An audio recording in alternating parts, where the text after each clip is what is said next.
ಕಾಂಗ್ರೆಸ್ ಪಾರ್ಟಿಯ ಯಾವ ಹಿರಿಯ ನಾಯಕರು ಕೂಡ ಯಾರ್ದು ಏನು ತಕರಾರಿಲ್ಲ ಏನು.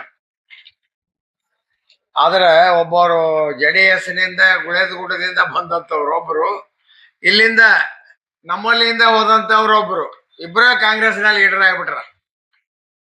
ನೋಡ್ತಿರಲ್ಲ ನೀವೆಲ್ಲ ದಿನ.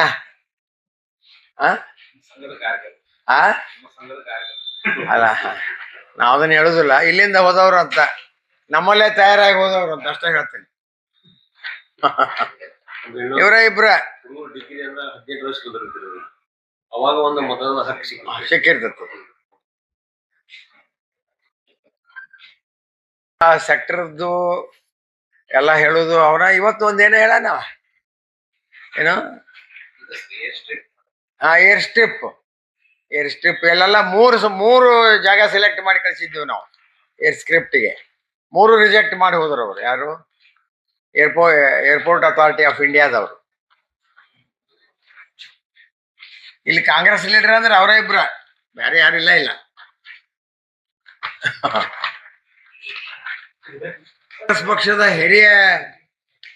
ಕಾಂಗ್ರೆಸ್ ಪಕ್ಷದ ಹಿರಿಯ ನಾಯಕರ ಬಗ್ಗೆ ಇದ್ರ ಬಗ್ಗೆ ಸ್ವಲ್ಪ ವಿಚಾರಿಸ್ಬೇಕು. ಅವರು ಯಾರು ಹಾಕಾರೋ ಏನು, ಪಕ್ಷದವರು ತೀರ್ಮಾನ ಮಾಡಿದವರು ಅಭ್ಯರ್ಥಿ. ಸ್ಟೇಟ್ ಕೋರ್ ಕಮಿಟಿ ಅವರು ತೀರ್ಮಾನ ಯಾರು ಮಾಡ್ತಾರ ಅವ್ರ ಅಭ್ಯರ್ಥಿ. ರೇಸ್ ಮಂದಿ ಆಗ್ಯಾರ, ಒಬ್ಬರಿಗೆ ಕೊಡ್ಬೇಕಲ್ಲ ಮನೆಗೆ. ಅಲ್ಲ, ಏನ್ ಯಾವ ವರ್ಕೌಟ್ ಈ ಚುನಾವಣೆ ಮುಗಿದ ಮೇಲೆ, ಇದು ನಾಮಿನೇಷನ್ ಕೊಟ್ಟ ಮೇಲೆ, ಸ್ಕ್ರೂಟ್ನಿ ಆದ್ಮೇಲೆ, ವಿಡ್ರಾಲ್ ಆದ್ಮ್ಯಾಗನ ನಿಮಗೆ ಸ್ಪಷ್ಟ ಚಿತ್ರ ಸಿಗುದು.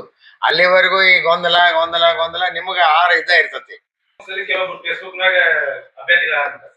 ಆಗತ್ತಾರ, ಫೇಸ್ಬುಕ್ನಾಗೂ ಇರ್ತಾರ, ಪತ್ರಿಕೆ ಒಳಗೂ ಇರ್ತಾರ.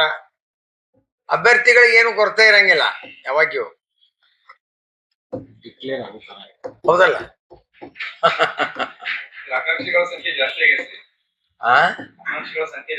ಜಾಸ್ತಿ ಆಗ್ಯದ. ಹೌದು, ಹಾಕೋದು ಅದಕ್ಕೆ ಪ್ರಾವಿಷನ್ ಹಾಕೋಳ. ಸೋಷಿಯಲ್ ಮೀಡಿಯಾ ಮತ್ತು ಹಂಗ ಅಷ್ಟಿದ ಆದ್ಮೇಲೆ ಪ್ರಚಾರ ಸಿಗ್ತದಲ್ಲ. ಹೌದಲ್ಲ? ಪ್ರಚಾರ ಸಿಗ್ತತಿ ಅಂದ್ಮ್ಯಾಗ ಅದನ್ನ ಯಾಕೆ ಕಳ್ಕೋಬೇಕು?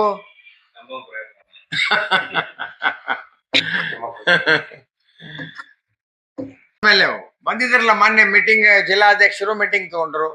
ಅರುಣ್ ಶಾಪೂರ್ ಅವರು ಬಂದಿದ್ರು, ಕಾರಜೋಳ ಸಾಹೇಬರು ಬೈದಿದ್ರು. ನೀವು ಬೈದಿರ್ಲ ಅವತ್ತ? ಅಲ್ಲ, ಅದೇನು ಇಲ್ಲ ಈ ಬಗೆಹರಿಯುದು ಏನೈತೆ ಅದ್ರಾಗ? ಇದ್ರ ಬಗೆಹರಿಬೇಕಲ್ಲ.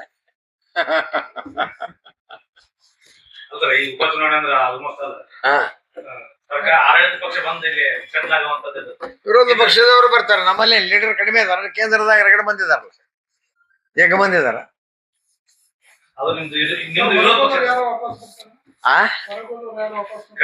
ಯಾರು ಬರೋರು ಬರಾಕತ್ತಾರ, ಬರೋರು ಬರ್ತಾರ. ಸಂಪರ್ಕದಾಗ ಅದಾರ ಕೆಲವು ಸಂಪರ್ಕದಾಗ ಅದಾರ. ಎಲ್ಲಾ ಗ್ರಾಮೀಣ ಭಾಗದ್ದೊಂದು, ನಗರದೊಂದು ಸೇರ್ಸುವಂತ ಪ್ರಕ್ರಿಯೆಯನ್ನು ನಡೆದದ. 3 ವರ್ಷದ ಮತದಾರರು ಹುಷಾರಾಗಿರೋದು ಇಲ್ಲ, ಎಲ್ಲ ಕಡೆ ಸಂಘಟನೆ ಐತಿ. ಆದ್ರೆ ಹೋದ ಎಲೆಕ್ಷನ್ ಸ್ಥಿತಿಗತಿನ ಬೇರೆ, ಈಗಿನ ಸ್ಥಿತಿಗತಿನ ಬೇರೆ. ಲೋಕಸಭಾ ಕ್ಷೇತ್ರ ಇರ್ತಾವಲ್ಲ, ಒಂದ್ ಜಿಲ್ಲಾದಾಗ ಒಂದ್ರಾಗ 8 ಇರ್ತಾವ, ಒಂದ್ರಾಗ 6 ಇರ್ತಾವ. ಎಲ್ಲಾನು ವಿಶ್ಲೇಷಣೆ ಮಾಡ್ಬೇಕಲ್ಲ. ರಾಜ್ಯದ್ದು ಜಿಲ್ಲೆವಾರ ಬರೀ ಬಾಗಲಕೋಟೆ ಒಂದೇ ಯಾಕೆ ಮಾಡ್ತೀರಿ? ಈಗಾತು, ಹೋದ ಚುನಾವಣೆ ಇಲ್ಲ, ಎಲ್ಲ ಅನಾಲಿಸಿಸ್ ಮಾಡಿರಲ್ಲ ನೀವು. ಅದನ್ನ ಮಾಡಕ್ ಹತ್ತಿದ್ರು. ಅದಕ್ಕೆ ಒಂದೇ ಬೂತಿನಲ್ಲಿ 2-3 ಹಾಸ್ಟೆಲ್ಗಳಿದ್ದು ಅವುಗಳ room number, Visvesvaraya hostel, Netaji Subhash Chandra hostel ಅಂತ ಇರ್ತದ. ಅದಕ್ಕೆ ರೂಮು 1, 2 ಹಿಂಗ್ ಬರ್ತಾವ. ಒಂದ ರೂಮ್ನ್ಯಾಗ 13 ಮಂದಿ ಹಂಗ ಹಿಂಗ ಅಂತ ಕೊಟ್ಟಾರ. ಆದ್ರೆ ಅದೇ ರೀತಿ ಒಂದೇ ಬೂತಿನ ಒಂದೇ ತರಹದ ವಿಳಾಸಗಳು ಮತದಾರರ ಪಟ್ಟಿಯಲ್ಲಿ ಇರುತ್ತದೆ. ಉದಾಹರಣೆಗೆ 2 ಪ್ರತಿಗಳು ನಿಮಗೆ ತಲುಪಿಸಿದೆ.